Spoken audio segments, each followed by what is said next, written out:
तो पुण्यात्मा, परमात्मा को पाना बहुत आसान है, सतलोक में जाना बहुत आसान है, लेकिन काल भगवान ने जो हमारे ऊपर ये अननेसेसरी बोझ लाद रखा है, जैसे 56 प्रकार की पूजाएं, नाना प्रकार की रीति रिवाजें जिनका कोई औचित्य नहीं, हम बेमतलब अपना समय व्यर्थ करते थे। जैसे होली मनाते हैं, दिवाली मनाते हैं, अब इसमें के फंड शुरू कर दिया, बम भटकावेंगे, कितना प्रदूषण हो जाता है। किसी की आँख में डाला, आँख फूट गई, किसी के कपड़े जल गए, किसी के खेतों में पूड़ियाँ जल गई, किसी का घर में आग लग गई, और प्रदूषण निरा, और सारी रात बड़ा है बड़ कोई मरीज है, बीमार है, उसने वो परेशानी रहे। ये कोई खुशी का तरीका है? और फिर उद्देश्य क्या मिला? इस दिन भगवान श्री राम सीता ने लेकर आया था, दिवाली वाले दिन वापस आया था, और वह गई भी तो थी कड्डी उसने 2 साल पाछे, फिर वो क्यों ना मनाया जिस दिन वह माँ दुखी रही, सारी उम्र तंग पाई। इस एक दिन के दिवाली वाले दिन ने के दे दिया सीता जी को, आजीवन भटकती रही, एक जंगल में टाइम पास किया, 2 बच्चों को लेकर के रहती थी। तो ये काल ने हमें ऐसा बना रखा है कि हम या तो भक्ति करें, नहीं करें तो ड्रामा सा करें, बस फिर इनको डाल दे इसमें 84 लाख नहीं। तो पुण्यात्माओं, परमात्मा कहते मेरे हंसा भाई, हंस रूप सा जब तू आया, अपना स्वरूप भूल में भूलाता ते जीव कहाया। उस समय तू आया तो बहुत धनी था, अब तू निर्धन हो गया, अब तूने फिर से धनी बनना है, तभी तुम सतलोक जा सकता हो। जितनी कमाई लेकर आया था पुनों की, राम नाम की भक्ति, उतनी ही तो सैचुरेट हो जाएगा, भक्ति के धन से परिपूर्ण हो जाएगा जब वापस जाएगा। और उसके लिए कितना आसान, एक श्वास की कीमत बता दी, होए होए। तो पुण्यात्मा, अब कितनी पूंजी लेकर आए थे हिसाब ला लेना, और ये सिमरन आजीवन करते रहोगे। जब तुम भक्त सतलोक जाने योग्य होगे तो हम कितने धनी थे, अब हमने किस प्रकार उतना ही धनी बनना है। जैसे गीता जी अध्याय नंबर 8 के श्लोक नंबर 1 में गीता ज्ञानदाता से अर्जुन ने पूछा कि आपने जो 7वें अध्याय के 29वें श्लोक में जिस तत्परम के बारे में जानकारी दी है कि उस तत्परम को, कि उसके तत्परम को और सारे अध्यात्म ज्ञान को और सभी कर्मों को जो जानता है वो केवल जरा और मरण से छूटने का ही प्रयत्न करता है। वो फिर संसार की किसी वस्तु की डिमांड नहीं करता, वो तो यहाँ से जन्म और मृत्यु और बुढ़ापे से डर के सतलोक जाना चाहता है। 8वें अध्याय के प्रथम मंत्र में अर्जुन ने पूछा कि फिर किम तत्परम, वो तत्परम क्या है। 8वें अध्याय के 3रे श्लोक में गीता ज्ञानदाता ने कहा कि वो परम अक्षर ब्रह्म है। अब 8वें अध्याय के 13वें श्लोक में अपनी भक्ति विधि बताई है कि मेरी यदि भक्ति करेगा तो ओम इति एकाक्षरम ब्रह्म व्यवहारण माम अनुसमरण ये प्रियाति तदन देहम सयाति प्रमाम गति। मेरी साधना मुझ ब्रह्म का एक ओम अक्षर है, नथिंग एल्स, ओम मंत्र है, बस एक ओम मंत्र, और इसका अंतिम सांस तक स्मरण करना है, जब तक शरीर छूटे तब तक करना है। और परमात्मा भी कहते हैं राम नाम रटते रहो। कबीर परमेश्वर जी भी यही कह रहे हैं कि यही विधि है, यही विधान है, चाहे ब्रह्म की भक्ति करो चाहे परम अक्षर ब्रह्म की करो, विधान एक जैसा ही है। अब जैसे खिलाड़ी बच्चा है, चाहे जिला स्तर पर खेल है, नियम वही होंगे, चाहे वो राज्य स्तर पर खेलता है तो नियम वही रहेंगे। ये जो हठ योग, घर त्याग कर जंगल में बैठ जाना, खड़ा होकर तब करना, उल्टा पैर करके करना, ऊपर न पैर नीचे न सिर, या कहीं झरनों में बैठ जाना और धोने लगा कर तब करना, ये बकवाद थी सारी।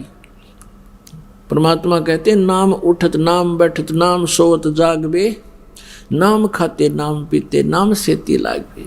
ये दुर्वेद अध्याय नंबर 40 के मंत्र 15 में स्पष्ट किया है कि वायु अनिलम अथ इदम अमृतम भस्मांतम शरीरम, ओम कर्तु समर किलबे समर कर्तुम समर। ओह के ओम नाम का जाप काम करते करते सेवन करो, विशेष कसक के साथ श्रद्धा के साथ सेवन करो और मनुष्य जीवन का परम कर्तव्य जान के ओम का सेवन करो। वायु अनिलम यानी आपका जो प्राण है, जीव है, ये इतनी अमरता प्राप्त कर लेगा जो ओम नाम से होती है, और इसका बसमांतम शरीरम, शरीर अंत होने तक इसका सेवन करना है। और वही परमात्मा की वाणी यानी सच्चिदानंद घन ब्रह्म की वाणी तत्व ज्ञान बता रहा है कि नाम उठत नाम बैठत नाम सोत जागबे, नाम खाते नाम पीते नाम सेती लागबे। फिर बताते हैं कि राम नाम रटते रहो। कौन सा नाम? ये 3 मंत्र का राम नाम रटते रहो जब तक घट में प्राण, यानी आखिरी सांस तक। कभू तो दीन दयाल के बनक पड़ेगी कान। तो कहने का भाव यह है कि जो गीता ज्ञान दाता कहता है कि मेरा एक ओम मंत्र है, नथिंग एल्स, इसके अतिरिक्त और कोई मंत्र जाप करने का नहीं है। जो तुम और करते हो ओम नमः शिवाय ऐसे ऐसे अपने आप बना रहे हो, विष्णु जी का सरनामा, ये कोई मंत्र नहीं है जाप करने के। हरे कृष्ण हरे राम राधे श्याम सीताराम राम राम, ये मंत्र नहीं है। जब हम गीता जी को एक सत्शास्त्र मानते हैं तो उसका अनुसरण भी करना चाहिए हमने, अन्यथा हम शास्त्र विदिता का मनमान आचरण कर रहे हैं। तो उसने क्या बताया है कि मेरा तो एक ओम मंत्र है, उच्चारण करके सेवन करने का, अंतिम सांस तक करता रहेगा तो मुझे प्राप्त होगा। 8वें अध्याय के 3 श्लोक में उसने बताया है कि गीता ज्ञानदाता ने कि वो परम अक्षर ब्रह्म है। अब यहाँ उस परम अक्षर ब्रह्म की साधना 17वें अध्याय के 23वें श्लोक में गीता जी में स्पष्ट किया है कि ओम तत्सत इति निर्देश है ब्रह्मण त्रिविध समर्थ है।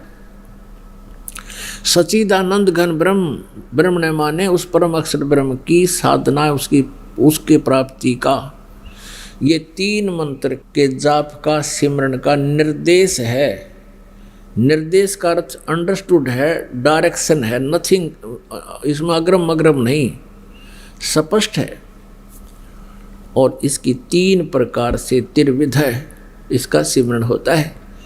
तत् और सत ये सांकेतिक हैं और इनका 3 ही तरीके से सिमरन होता है। जिनको सारनाम प्राप्त है, अब तीनों मंत्र मिलके चलते हैं उनके। ओम ब्रह्म का है, तत् ये अक्षर ब्रह्म का है, जिसको परब्रह्म भी बोलते हैं, अक्षर पुरुष भी कहते हैं। और सत ये सांकेतिक है, सत भी और तत् भी सांकेतिक। और सत है ये परम अक्षर ब्रह्म का मंत्र है। तो इसमें जैसे आप जी को बताया कि एक तो साधना है, एक पूजा है, तो 2 मंत्र का ही सतनाम है, ये तो साधना है, और तीसरा मंत्र सार नाम है, ये पूजा है। इसका 3 प्रकार से सिमरन होता है।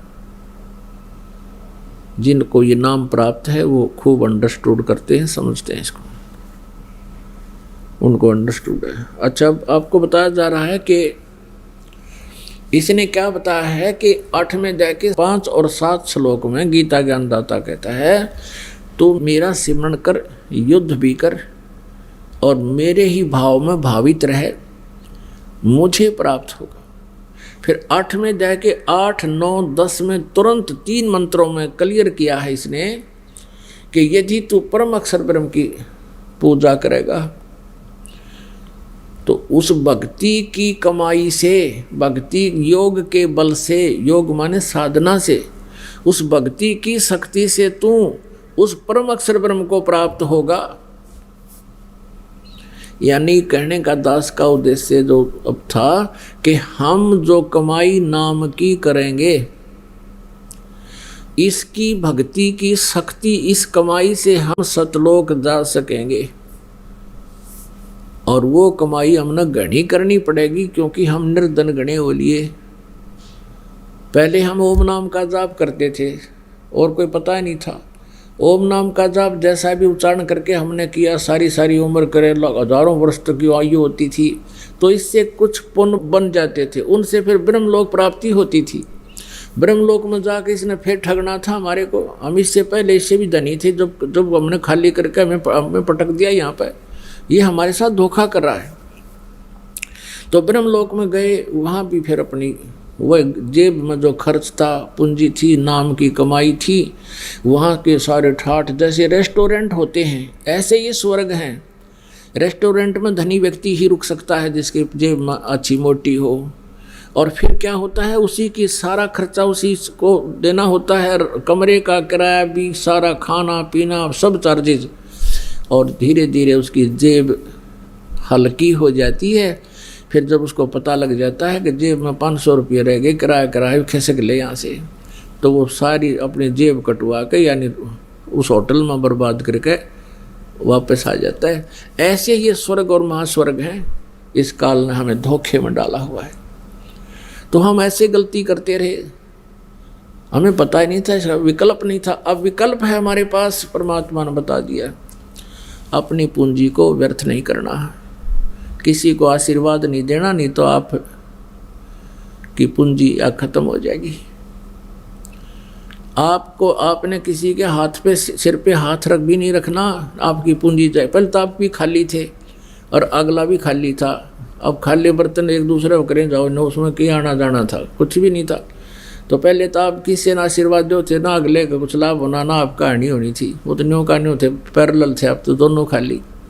तो अब आपने अपने टायर में, अपने पहिए में हवा भरनी शुरू कर दी, पंप दे दिया आपको दास ने। अब आप हवा भर रहे हो पंप से, और आपने अपने दूसरे मित्र की गाड़ी में अपने टायर से पाइप ला के उसका टायर में डाल दिया, ना वो चालन दोगा रहा ना आपका रहा, यानी आप भी खाली कर लिया पहिया। तो उसका प्रोसीजर ये है कि आप जी उसको भी पंप ही दिलवाओ कि इससे अपना हाथ से अपने प्रयत्न करके आप भी अपना भक्ति की ये जो हवा भरो, सिमरन करो। तो ऐसे आप जिन्हें अपनी भक्ति को बचा के रखना। जैसे माता गर्भ को रखे यत्न बनाए, ठेस लगे तो छन होवे तेरी ऐसे भक्ति जावे। जैसे किसी बहन को, माता को गर्भ रहा हो, अब वो ही जानती है उस गर्भ को कैसे सुरक्षित रखना होता है। धीरे धीरे चलती है, कहीं ऊंचे नीचे में पैर झटका लग जा, मेरा गर्भ ना गिर जा। रात के समय भी, सोते समय, करवट बदलते समय भी उधड़ के पड़ती है, कहीं बच्चे पर दाब ना आगी हो।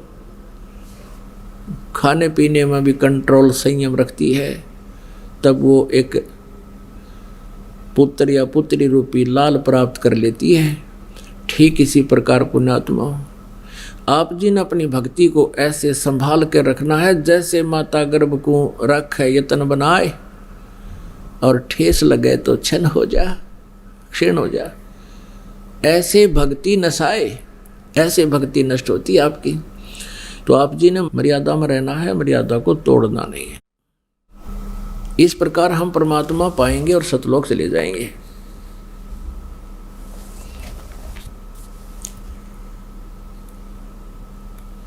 और जैसी हम भक्ति करते रहेंगे उतना ही हमें लाभ मिलता रहेगा। अब परमात्मा ने एक हमें ज्ञान दिया है, यदि हम गलत कार्य करेंगे उसका फल हमारा गलत होगा, परिणाम बहुत भयंकर होंगे। और यदि हम परमात्मा की भक्ति करेंगे तो हमें बहुत लाभ होगा, परमात्मा का प्रोटेक्शन मिलेगा। क्या बताते हैं, मन तू पावेगा अपना किया रे, भोगेगा अपना किया रे। मन तू पावेगा अपना किया रे, भोगेगा अपना किया रे। अब यहाँ का विधान है प्रभु का कि जैसे तू कर्म करेगा वैसा ही फल मिलेगा। तो हम कर्म ही क्यों ना चेंज कर ले, हम उन कर्मों में ही परिवर्तन करेंगे। जैसे हम शराब पीते हैं, मांस खाते हैं या तम्बाकू प्रयोग करते हैं, तो उसका परिणाम हमने भोगना पड़ेगा, वो सितम जुल्म हमने भोगने पड़ेंगे।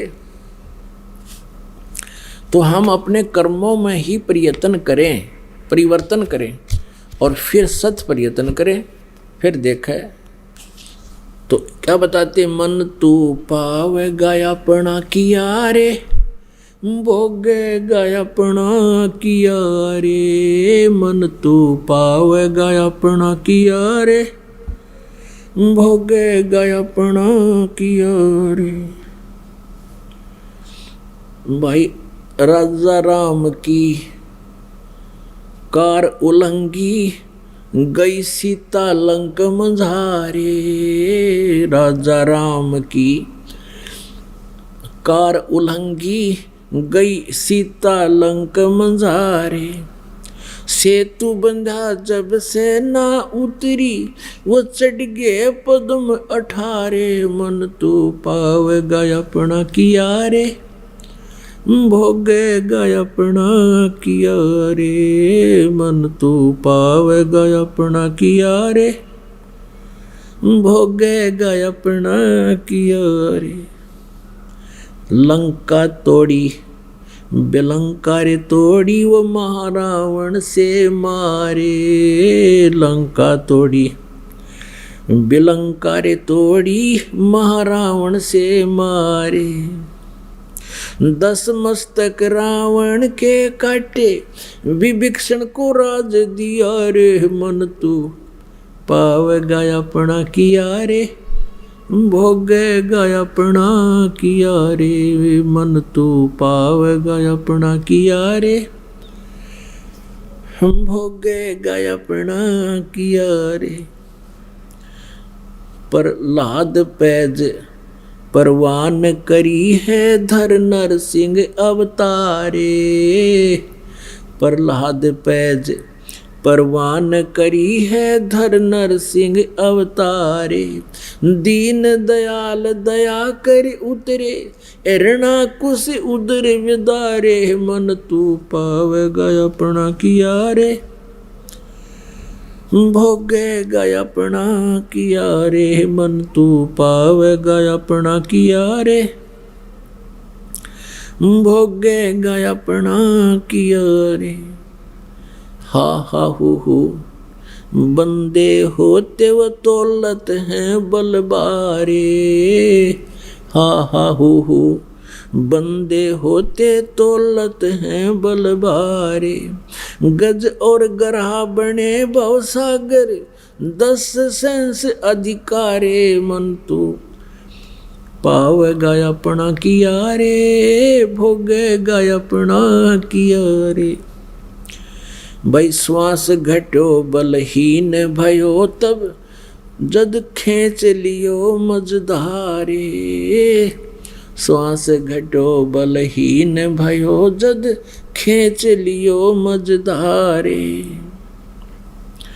अर्ध नाम रसना से टेरा, वो सुमरत है निरंकारे। मन तू पावेगा अपना किया रे, भोगेगा अपना किया रे। मन तू पावेगा अपना किया रे, भोगेगा अपना किया रे। नारद मुनि त्रिकाली योगी, जिन मन गर्भ किया रे। नारद मुनि त्रिकाली योगी, जिन मन गर्भ किया रे। पल में पूत बहतर जाए, ये रोवत केस उपाड़े। मन तू पावेगा अपना किया रे, भोगेगा अपना किया रे। मन तू पावेगा अपना किया रे, भोगेगा अपना किया रे। कृष्ण गुरु दुर्वासा होते 56 कोट सिंगारे। कृष्ण गुरु दुर्वासा होते 56 कोट सिंगारे।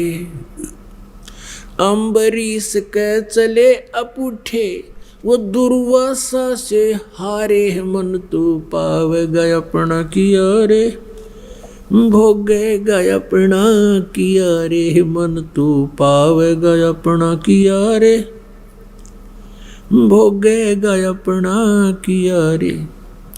भाई दुर्योधन और दुशासन को द्रौपदी चीर उतारे। दुर्योधन और दुशासन को द्रौपदी चीर उतारे। अंधे को पीन गई थी वो बढ़ गए अंत अपारे। मन तू पावेगा अपना किया रे, भोगेगा अपना किया रे। मन तू पावेगा अपना किया रे, भोगेगा अपना किया रे। भाई भीष्म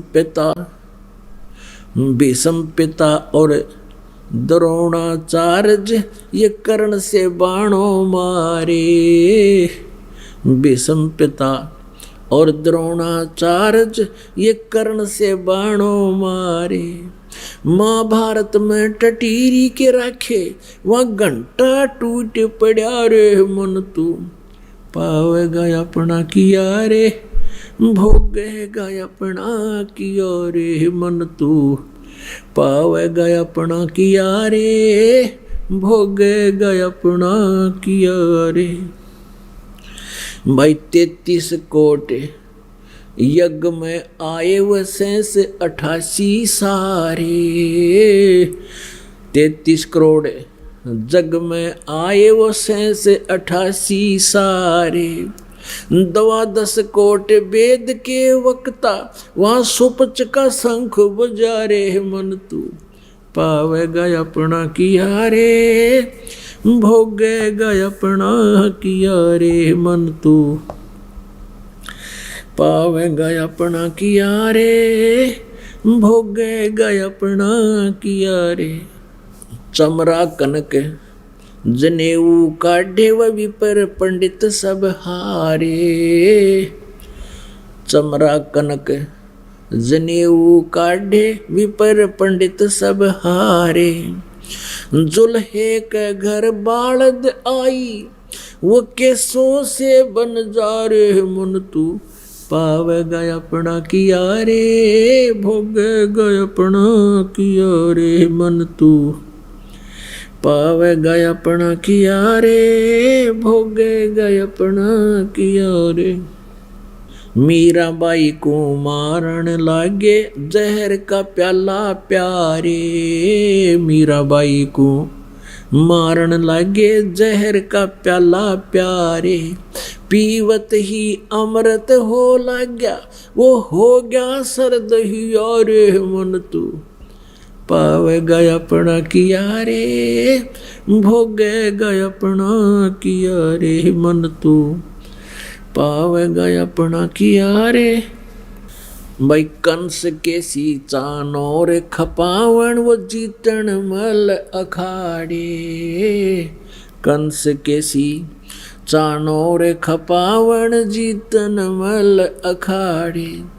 कृष्ण को तो जस दिया है ये कबीर न कारज सारे। मन तू पावेगा अपना किया रे, भोगेगा अपना किया रे। मन तू पावेगा अपना किया रे, भोगेगा अपना किया रे। भाई शंखों कृष्ण करें खवासी धन तू सिरजन हारे। ये शंखों कृष्ण करें गुलामी धन तू सिरजन हारे। दास गरीब करे को सरवर ऐसा शीस हमारे। मन तू पावेगा अपना किया रे, भोगेगा अपना किया रे। मन तू पावेगा अपना किया रे, भोगेगा अपना किया रे। पुण्यात्मा परमात्मा जैसे अभी आपको दास ने बताया कि जिस कार्य को आप स्वयं अपने अपने आप कर रहे थे और सभी अपने बच्चों को सुखी देखना चाहता है और हर तरह से उनका बचाव की याचना भी करता है भगवानों से। जब तक हमें कोई प्रोटेक्शन नहीं मिलेगा तो हम यहाँ सुरक्षित नहीं हैं, हमारा जीने का कोई भी औचित्य नहीं है। ठीक है, ये धूल में लठ कितने दिन लग गया रहे, ये तुक्का कितने दिन लगा रहे, कोई आपत्ति ना आवे घर पे, और जिस दिन आवेगी उस दिन आपके पास प्रोटेक्शन कोई नहीं। जैसे ये बसंत ऋतु होती है और ग्रीष्म ऋतु होती है, तो जिनकी बसंत ऋतु चल रही है यानी जिसके पुण्यों का दौर चल रहा है, उनके पुण्य अच्छे हैं, पुण्यों का जब तक उन प्रभाव है तो उन पर आपत्ति नहीं आवेगी। तो जिस कारण से वे कोई प्रोटेक्शन नहीं करते, जैसे किसी व्यक्ति ने न तो सर्दी की व्यवस्था कर रखी, कोई सर्दी के कपड़े रजाई बनवा रखी, और ना कोई गर्मी से बचने के लिए, ओलों से वर्षा से बचने के लिए कोई छान झोंपड़ी, कोई कुटिया मकान बना रखा हो, और वो बाहर आराम से रह रहा है किसी वृक्ष के नीचे या कहीं पर भी वैसे, तो ये सोच रहा हो कि मुझे कभी कोई आपत्ति नहीं आवेगी। जब तक वो बसंत ऋतु है तब तक उसने कोई आवश्यकता नहीं सर्दी के कपड़े की, और जब आवेगी कड़ाके की सर्दी उसकी गांठ बांध देगा सर्दी, और नमूनिया होगा, ब्रैनमटी होगा, मरेगा। तो ऐसे ही जब तक हमारे जिन पुण्य हैं तब तक तो हम परवाह नहीं करते कि हमने रजाई की भी आवश्यकता है, हमें चाहिए कोई प्रोटेक्शन। और जब ये सर्दी आवेगी, कर्मों की सर्दी जब आवेगी, जिन पर ये पाप कर्मों का दौर शुरू होगा, फिर उसको पता चलेगा प्रोटेक्शन ना करने वाला फिर नमूनिया होकर मरेगा। तो ऐसे ही जब तक हम सत साधना नहीं करते, पूर्ण परमात्मा की भक्ति नहीं करते, तो हमारे ना परिवार का प्रोटेक्शन ना अपना प्रोटेक्शन। और जब हम इस पर कबीर परमेश्वर की सत साधना करेंगे, पूर्ण संत से लेकर के सच्चे मन से मर्यादा में रहते हुए भक्ति करेंगे, तो आपको सुरक्षा कवच मिल गया यो। फिर आपका जीने का उद्देश्य ही कुछ भिन्न होगा। पुण्यात्माओं, अब आपको जो ये कुछ उदाहरण दिए हैं शब्द के माध्यम से परमात्मा ने, उनमें यही बताने की चेष्टा की है कि जब तक आप जी अपने स्तर पर प्रयत्न करते हो वो सीमित है, और फिर भी जब एक व्यक्ति स्वयं अपने प्रयत्न से हार लेता है, थक लेता है, फिर वो परमात्मा की ही खोज करता है। उसको मालूम होता है कि भगवान हमें सुख देता है। जैसे एक हा हू नाम के 2 तपस्वी थे। अब ये क्या करते थे, अब तप से क्या होता है, राज्य प्राप्त होता है और कुछ सिद्धियां आ जाती हैं। हा हू में इस बात पर बात ठनगी, हा कहता है मेरा तप ज़्यादा है, मेरे पास शक्ति ज़्यादा है। हू कहता है कि नहीं, मेरा तप ज़्यादा है, मेरी शक्ति ज़्यादा है। अपने बल का कौन शक्तिशाली है, किसकी तपस्या की शक्ति ज़्यादा है, निर्णय कराने के लिए ये इंद्र के पास गए, ब्रह्मा के पास गए। ब्रह्मा जी ने कहा भाई, अब ब्रह्मा जी ने सोचा ये तपस्वी आदमी, ये तो सर्प हैं, जब एक को नो कह दिया इसका तप ज़्यादा है तो दूसरा डंक मारेगा, श्राप दे देगा तेरे को, क्यों पंगे में पा दिया। उनसे कह दिया भाई देखो, मैं तो अपना ये जो बहुत सा कार्य मेरे जिम्मे है इसमें व्यस्त रहता हूँ, और ना मैंने ऐसा कोई ज्ञान है, आप इंद्र के पास जाओ, इंद्र तप से ही बनता है। अब इंद्र के पास गए दोनों, इंद्र से यही प्रार्थना की कि हम बताओ हमारे में कौन सा का तप ज़्यादा है। इंद्र कही हुआ बात याद आ गई, जय मैंने एक को कह दिया दूसरा फिर देगा श्राप, ये तो चार खड़े फन फनाए। उसने भी कह दिया आप भगवान विष्णु के पास जाओ, भगवान विष्णु ही कुछ समाधान बता सकते हैं, मुझे इतना ज्ञान नहीं। अब विष्णु जी के पास गए, यही प्रश्न रखा, यह बात विष्णु जी के मन में आई। एक को कह दिया दूसरा चार खड़ा है तो तुरंत डंक मारेगा, श्राप देगा, क्योंकि वो पहले नारद के श्राप से दुखी हो रहे थे। तो उसने कहा देखो भाई मुझे इतना ज्ञान नहीं है, भगवान शिव जी तप ज़्यादा करते हैं, वही बता सकते हैं। उन्होंने शिव जी की तरफ दिखा दी वह बीमारी। अब फिर शिव जी के पास आए, शिव ने कहा, शिव से ये प्रार्थना की, तो ये बात शिव जी के ध्यान में आई। शिव ने कहा कि भाई तुम ऐसा करो, मैं तो मेरा तो हो गया ध्यान का समय है, इतना समय मेरे पास है नहीं, आप यूँ करो मतंग ऋषि के पास जाओ मृतलोक में। मतंग ऋषि, और मतंग ऋषि बहुत डील डॉल थे, बड़े तगड़े, अच्छे मोटे भारा कति तगड़े थे, बहुत बड़े अच्छे पेटू से। और वो बैठे थे अपना एक आसन लगाए कुटिया के बाहर, न पूरे दड़ंग थे। अब दूर से देखा उन दोनों ने, हा हा हु ने, एक के मन में आ गया कि बड़ा हाथी सा पड़ा है भाई महात्मा दे, हाथी सा बैठा है। अब दूसरे के मन में आए मगरमच्छ बैठा है भाई, तो मगरमच्छ सा पड़ा है।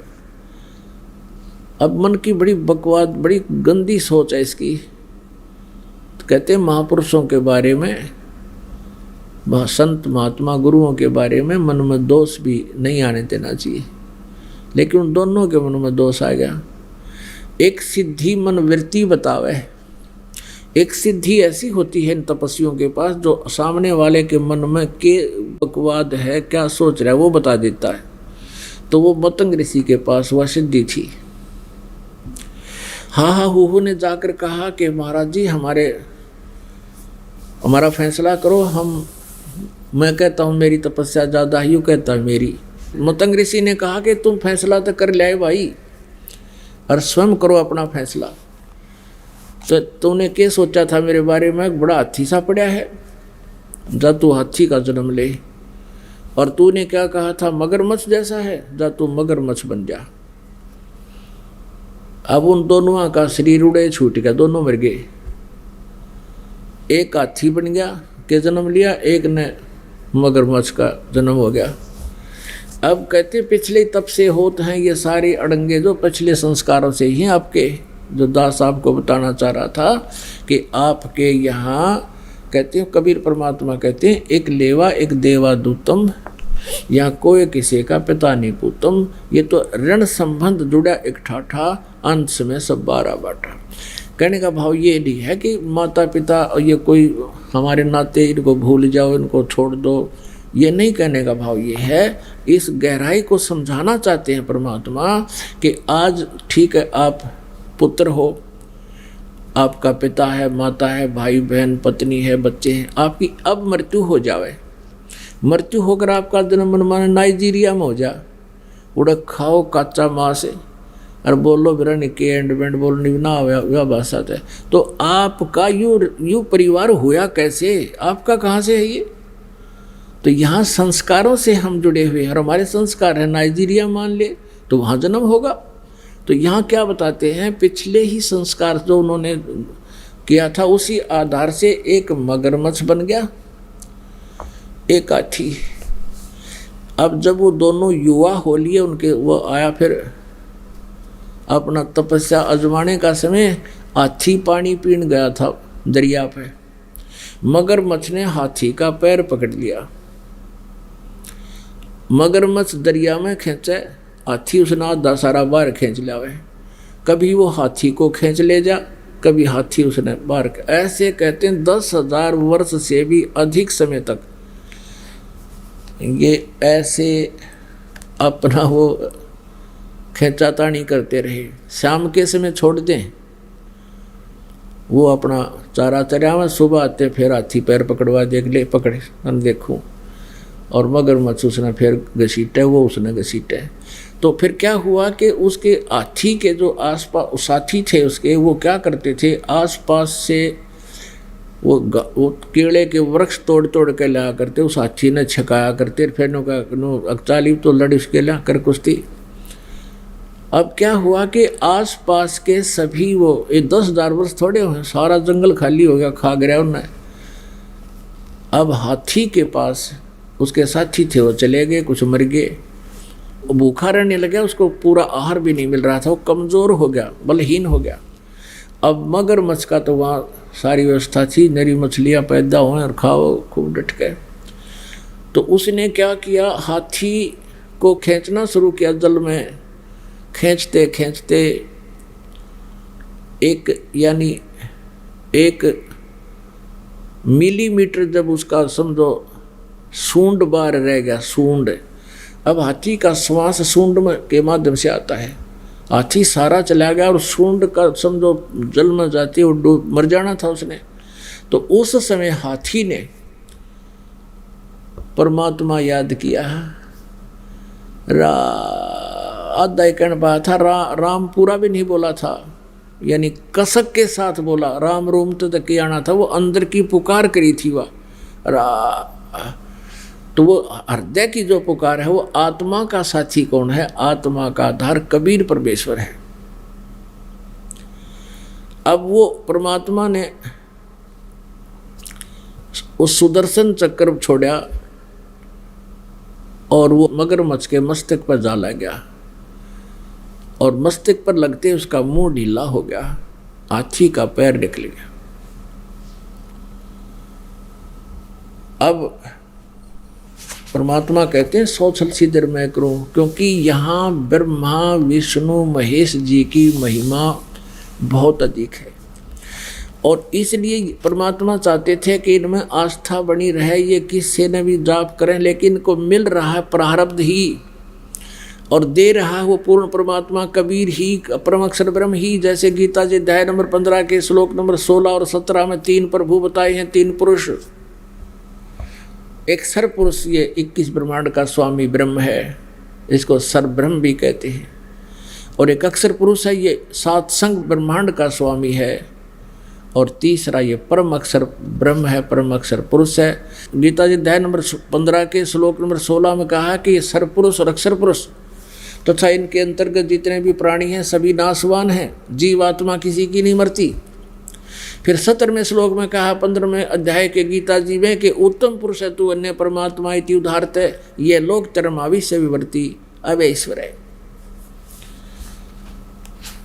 कि उत्तम पुरुष श्रेष्ठ प्रभु तो इन दोनों से कोई अन्य है, जो सरपुरुष और अक्षर पुरुष है वो परम अक्षर ब्रह्म है, और वही परमात्मा कहलाता है, और वही तीनों लोकों में प्रवेश करके सबका धारण पोषण करता है, यानी सबको कर्माधार से भी वही दे रहा है।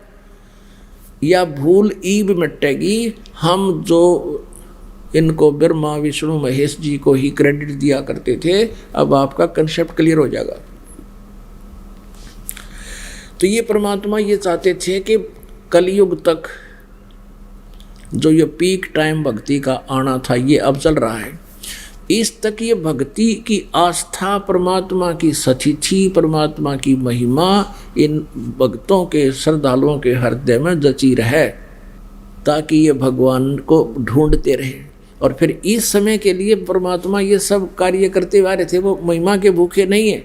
तो जो विष्णु जी का पुजारी था उसको विष्णु रूप में दर्शन दे दिए, और आके कहा चल भाई हाथी छोड़ शरीर, तेरे को स्वर्ग ले भेज देता हूँ। तो उसने मगरमच्छ ने कहा प्रभु हम लड़ाई तो दोनों ही कर रहे थे, या तो 148-149 दोनों आप लाग रही थी, आप इसको मोक्ष क्यों कर रहे हो और मुझे क्यों नहीं कर रहे, मुझे स्वर्ग क्यों नहीं भेज रहे। तो भगवान ने परीक्षार्थ कहा भी इसने तो याद किया, भगवान ने बोला जी यूँ याद करे था, और मेरी भी आस्था उस समय भगवान में थी, जैसे जब इसने कसक के साथ भगवान याद किया, पर मैं अभिमानवश छोड़ नहीं पा रहा था, आपकी याद मुझे भी इतनी आ रही थी। कहने का भाव ये है कि जो कसक के साथ जो ज्ञान सुनाता है और उतने ही लगन के साथ श्रोता सुनता है, दोनों को बराबर लाभ होता है। तब भगवान ने कहा ठीक है भाई, चल दोनों तुम्हें स्वर्ग भेज देता हूँ, लेकिन ये पंगा फिर मत पाइयो, अभिमान मत कराया करो। जिसकी जितनी भक्ति अपना प्रयोग कीर्तन ने के पहलवान पकड़ना था, यहाँ पर अंडे के धक्के खांदे के दुर्गति करवा ली तुमने। तो कहने का भाव ये है पुण्यात्माओं, दास जो आपको बताना चाह रहा था वहीं घुमा कर लाया है कि जैसे इन पहला तो अपना अंगा जमाया, मैं शक्तिशाली मनु खींच ले जाऊंगा और वो नो को इसने डबो का मार दूंगा। आखिर में इन्होंने भी मालिक को याद किया और जब इनका फैसला हुआ तो आपको दास यही संदेश देना चाहता है कि जो तुम स्वयं अपने प्रयत्न से धनी बनना चाहते हो कभी नहीं बन सकते, और ये संस्कारों का फैसला भी नहीं हो सकता। आप परमात्मा को याद करो, बिरान माटी करवा के उस वक्त याद करने पड़ेंगे, पहले क्यों ना कर ले। तो इस प्रकार आप भक्ति करो, आपका मोक्ष होगा। बोलो सतगुरुदेव की।